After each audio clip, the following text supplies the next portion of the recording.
केवल 16 श्राद्ध के दिन ही ऐसे होते हैं जिसमें शंकर भगवान को जल में दूध मिलाकर चढ़ाने की जगह दूध भले 1 चम्मच चढ़ा रहे हो पर अलग से चढ़ाओ।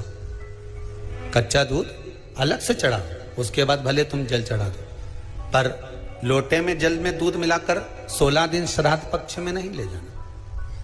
भले 1 चम्मच दूध लेकर जाओ, 1 कटोरी दूध लेकर जाओ, पर कच्चा दूध अलग से लेकर जाओ। शंकर भगवान को अलग से चढ़ाओ, क्योंकि 16 दिन श्राद्ध पक्ष के जब भगवान शंकर को दूध और जल चढ़ाया जाता है, वो हमारे पितरों के खाते में चला जाता है, हमारे पितरों को उसका भाग मिलता है। इसलिए शंकर भगवान को कच्चा दूध भी चढ़ाओ तो पानी में मिलाकर नहीं, एक अलग से 1 चम्मच ले जाओ, भले फिर शिव जी को चढ़ा दो। भले एक छोटा सा कटोरी में ले गए, चढ़ा दिया, जल ले गए, चढ़ा दिया, वो हमारे पूर्वजों को प्राप्त है। क्या करना चाहिए अगर पितृदोष है और उससे निवारण करना है, शांति पाना है, तो क्या करना होगा?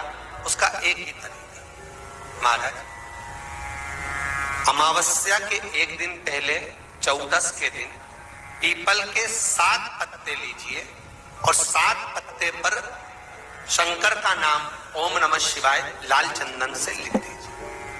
7 पत्ते पर लिखकर उसको मौली, जैसे हमने अभी बंदरबान बनते ना, ऐसे मौली की बंदरबान मान लीजिए, घर के मुख्य दरवाजे पर लगा दीजिए। कौन से दिन? अमावस्या की एक दिन पहले 14। अमावस्या के दिन दोपहर के 12 बजे उस बंदरवाल को खोल लीजिए, दूध की कटोरी कच्चे दूध की हाथ में ले लीजिए और पत्ते का, पीपल के पत्ते का अग्रभाग उस दूध में डुबो दीजिए और उसको ले जाकर पीपल के पेड़ के नीचे ऐसा कैसा ही विसर्जन कर दीजिए। कटोरी वापस लेकर आ जाइए। मात्र 2 अमावस्या करोगे, आपके घर का पितृदोष समाप्त होगा, लक्ष्मी बढ़ेगी, घर से रोग समाप्त होगा और घर में प्रेम बढ़ेगा।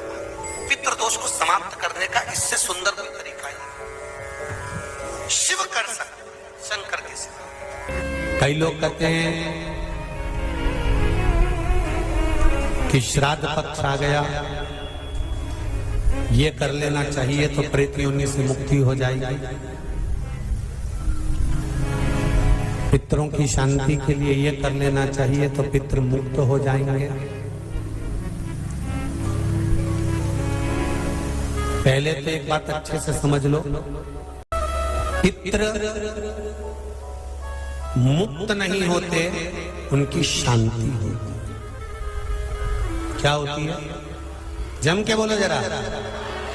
उनकी शांति होती है। जब आप किसी तीर्थ में स्नान कर रहे हो, जब आप किसी तीर्थ में हो, स्नान कर रहे हो, पुण्य कर रहे हो, सत्कर्म कर रहे हो, भजन कर रहे हो, कीर्तन कर रहे हो, मंत्र जाप कर रहे हो, तो उसका एक अंश, एक भाग हमारे पूर्वजों के खाते में, हमारे पितरों के खाते में जाता है,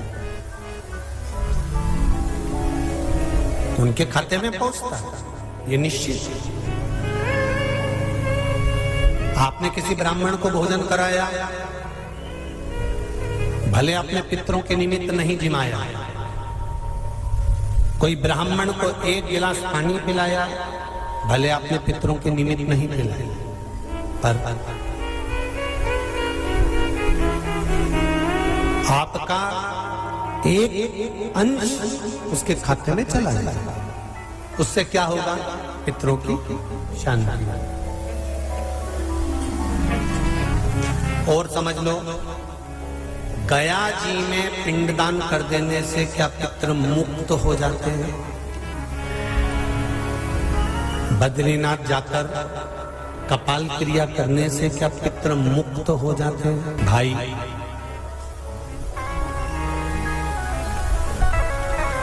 गया जी जाना तो वहां के पंडा जी से पूछना, हम यहाँ पिंडदान कर देंगे तो क्या वो मुक्त हो गए? पंडा जी कहेंगे, आप अपने पूर्वजों को गया का पिंड देकर, उनका पिंडदान कर कर आप उनको भगवान विष्णु के चरणारविंद में छोड़ गए, पर आप घर जाना तो घर पर जब जब श्राद्ध पक्ष आए तब ब्राह्मण को भोजन जरूर करना।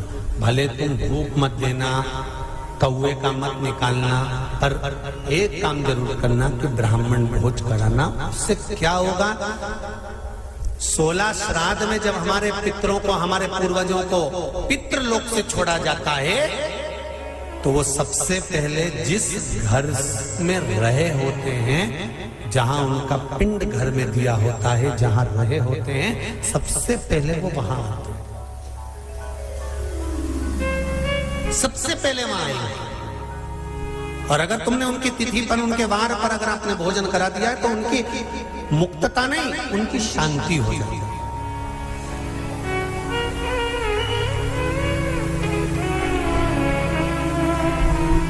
पितरों की मुक्ति कैसे है, उनकी मुक्तता कैसे है, प्रेत योनि की मुक्तता कैसे है।